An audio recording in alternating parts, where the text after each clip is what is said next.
Considérez l'âme comme votre pays. D'accord? Si vous êtes là pour servir votre pays, c'est ce qu'on appelle le pays de naissance. Hein? Il y a tellement de pays sur la terre. Pourquoi vous êtes tombé, vous êtes né particulièrement ou dans votre pays? Pourquoi?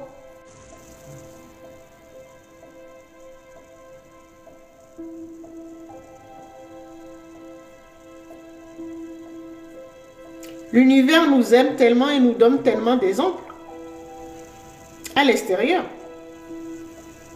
Chacun ne soumet personne. Je vais travailler en complémentarité, avoir tissé des relations d'amour avec les autres.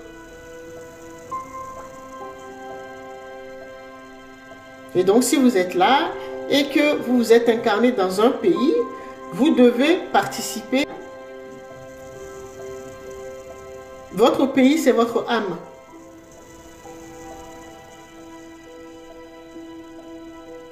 Votre terre bien-aimée. C'est elle qui vous a accueilli à votre incarnation, à votre naissance.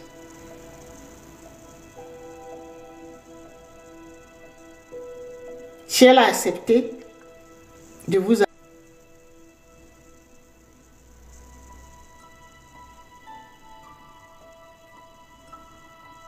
c'est ça qu'il faut comprendre.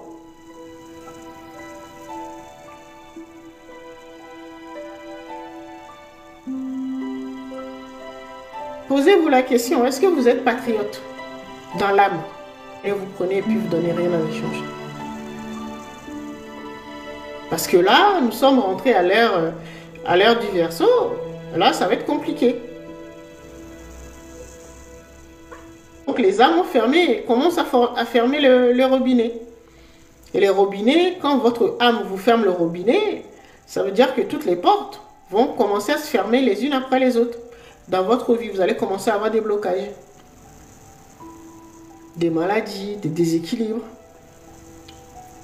On se concentre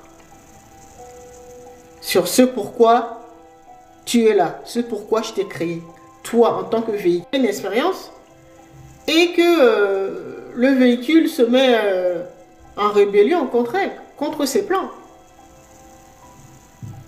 Un monde comme ça veut dire qu'à l'intérieur de vous, là, il y a un conflit. Et vous ne pourrez pas poursuivre. Il est trop rebelle. Et donc, l'âme va vous recycler. Recycler, là. Ça veut dire que... Vous savez ce que ça veut dire, recycler? Ça va vous laisser faire, hein, un peu.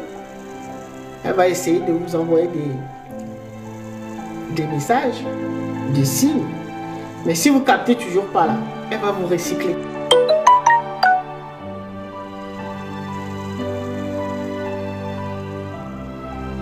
Et là, l'ère du Verseau, là, il y a beaucoup de personnes qui seront recyclées. C'est-à-dire les esprits qui ne vont pas comprendre, qui veulent garder leur... Vous bloquez jusqu'à...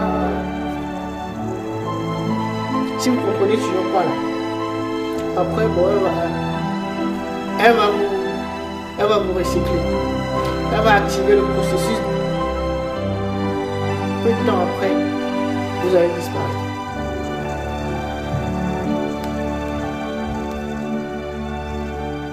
Parce qu'il y a d'autres esprits qui veulent servir, qui lui causent des problèmes. Elle comprend que à l'heure du poisson, c'était compliqué pour beaucoup de gens. Mais là, avec toutes les informations qui sont partagées, là, on ne peut pas dire qu'on ne sait pas, quoi. Nous sommes là pour une mission bien précise. Et pour découvrir cette mission, il faut commencer à travailler avec l'âme. Donc, reprogrammer notre esprit, lui faire comprendre qu'on a intérêt à travailler. Donc, accomplir la mission de notre âme, que de chercher à se rebeller et à continuer comme ça. Parce que sinon, nous risquons de subir au pays des âmes. d'où nous venons, on repart là-bas et puis on revient. Avec une peau neuve. On redevient un nouvel avatar. Donc le recyclage, concerne nos véhicules terrestres. Si tu n'es pas capable de servir ton pays ou ton âme, si tu ne fais pas l'affaire, ben, elle te recycle. C'est elle qui t'a engendré. C'est vrai, beaucoup d'âmes ont été parasitées par l'ego. Parce que c'est la société qui, je le répète encore une fois, et pour la plupart des esprits déséquilibrés. Dictateurs, usurpateurs, menteurs, impérialistes. D'accord. Mais là, ça ne marche plus.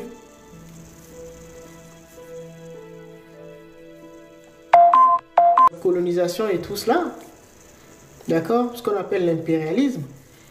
Et je le répète, ça n'a rien à voir avec la couleur de peau. Ça dépend du type d'esprit. Si votre femme ou votre petite amie est là pour que vous lui donniez des ordres, ça veut dire que vous avez l'esprit impérialiste. Ce n'est pas de votre faute, vous l'avez hérité. C'est comme ça qu'on vous a éduqué. Ben maintenant, il faut comprendre que ce n'est pas ça.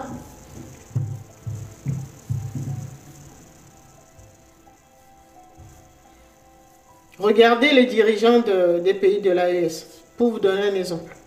Regardez. C'est quoi le programme aujourd'hui?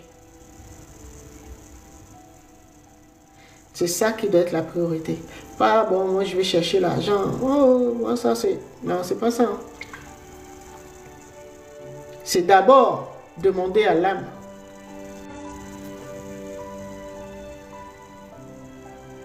Pour aller chercher le pouvoir. Il faut aller chercher le pognon, le pouvoir et le plaisir. C'est pas ça. Il faut demander à l'âme. Tu demandes à ton âme, ok mère, c'est quoi le programme aujourd'hui? Qu'est-ce que je peux faire pour toi? Se mettre au service de son âme. C'est ça la clé du succès et du bonheur. Le social, tout, c'est à l'âme qu'il faut demander. Parce que votre âme, c'est ce qui est beau, bien et bon pour l'intelligence. Elle sait que si vous travaillez avec telle personne, il va se passer tant. Si vous travaillez avec tel autre, il va se passer tant. Si vous vous mariez avec telle personne, il va se passer tant. Si vous vous mariez, voilà. Donc, c'est à elle qu'il faut demander. Mais votre esprit doit être structuré pour la servir. Par l'ego là. Nous, par exemple, on veut choisir le partenaire sentimental avec qui se marier. Quand c'est comme ça, il y a déjà un boulot, une maison, voilà, une voiture, tout ça. On recherche la sécurité dans tous les domaines. D'accord? Mais on ne nous a pas appris à consulter notre âme pour demander quel homme avec qui aller. C'est juste par rapport aux intérêts, à nos intérêts égoïstes. C'est comme ça que nous choisissons nos partenaires.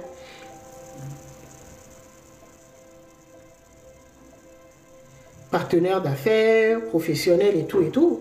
Quand on veut mettre en place des projets, et ben, c'est ce qu'on disait en premier.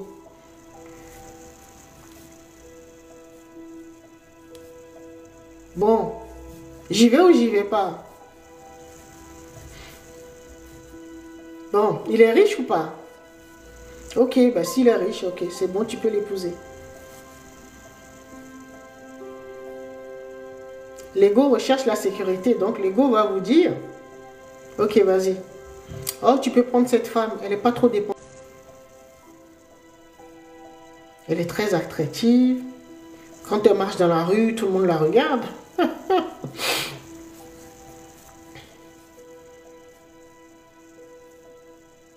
Ça, c'est l'esprit parasité par l'ego qui va te...